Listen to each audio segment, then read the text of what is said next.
அமெரிக்காவில் குடியுரிமை பெற 43 கோடி ரூபாய் கொடுத்தால் மட்டுமே கோல்ட் கார்டு வழங்கப்படும் என டொனால்டு டிரம்பின் இந்த அறிவிப்புதான் பலரையும் அதிர வைத்திருக்கிறது.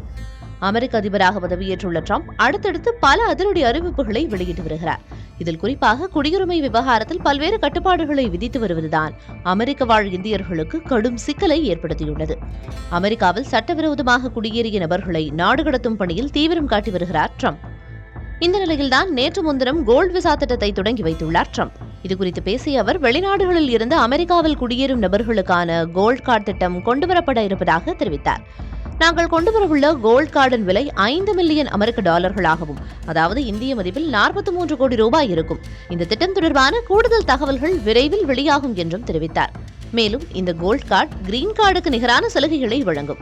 அமெரிக்காவில் வெளிநாட்டு பணக்கார முதலீட்டாளர்கள் கோல்ட் கார்டு வசதியை பெற்றால் அமெரிக்காவின் நிரந்தர குடியிருப்பு வாசிகளாக மாற அனுமதிக்கப்படுவார்கள் என கூறியுள்ளார். அது மட்டுமின்றி கோல்ட் கார்டுக்காக வசூல் செய்யப்படும் பணம் நேரடியாக கருவூலத்திற்கு செல்லும். இந்த திட்டத்தின் மூலம் அமெரிக்காவுக்கு வருவாய் அதிகரிக்கும், அதே சமயம் புது வேலை வாய்ப்புகளை உருவாக்கும்.